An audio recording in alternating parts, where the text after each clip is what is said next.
If you're feeling angry at Dr. Fauci right now, I get it. You probably lost someone you love to the COVID-19 virus, or perhaps you or someone you love has suffered long-term effects from the disease. I still have a lot of uneasy feelings about the pandemic. I'm not sure what y'all remember about those years, but here's what I do. I remember sitting with my family in Lubbock, Texas at a restaurant when we got the notification that the NBA season was canceled. And that's when we were like, oh shit, this is serious. There were so many unknowns and it was so scary. I remember my husband, an ICU nurse, watching people die daily and the effect that that had on him. I remember the hospitals being overwhelmed. I remember getting the call that my granny had tested positive for COVID and just worrying that she wouldn't survive it. She didn't. I remember like it was yesterday getting the call at 1 a.m. on Christmas morning of 2020 saying that she had died. I remember it taking over 2 weeks to bury her because the funeral homes were so backed up. I remember walking around Walmart after she died and just feeling so angry, seeing all the people who weren't wearing masks, who weren't social distancing, and pretending that nothing was happening, much in the way that they're pretending now that things are normal. I remember watching the daily death count and the president's press conferences, just hoping for some clarity.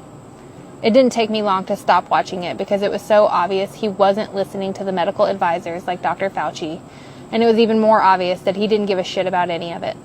It almost felt as if he wanted the world to burn, much like he does now. But the kicker is, he was most certainly social distancing, and he was most certainly one of the first in the world to get the vaccine, all the while fear-mongering the risks associated with immunization to his followers. I remember the president telling us it would go away quickly and that it wasn't that dangerous, and maybe we could try injecting bleach to kill the virus. I remember Dr. Fauci's calm demeanor and the way he kept himself together despite the president saying the most ridiculous things that deliberately went against his advice. I remember millions of people dying around the globe, and when the vaccine came out and people stopped dying at such a rate, it's like we collectively blacked out the trauma of those horrific years. And now, with truly ugly individuals like Rand Paul and Josh Hawley bullying an 85-year-old man who has dedicated his life to helping people, has brought it all back up to the surface. But your anger is misguided. It is not the scientists' fault that our friends and our family died. It was the misinformation that spread like wildfire coming from this president's administration.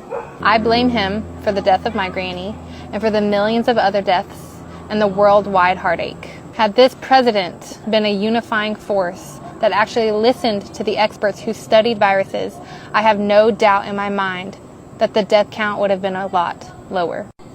And make no mistake, this president and the little brown nosers like Rand Paul and Josh Hawley don't give a shit about us. And they definitely don't actually think that Dr. Fauci is a criminal.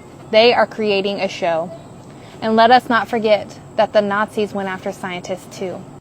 And while they're out here busy mocking an 85-year-old man who worked for 7 different administrations, they're not busy making a single arrest when it comes to the biggest child trafficking ring in history. So please be angry, but make sure your anger is at the right people. A collective breath of energy to Dr. Fauci.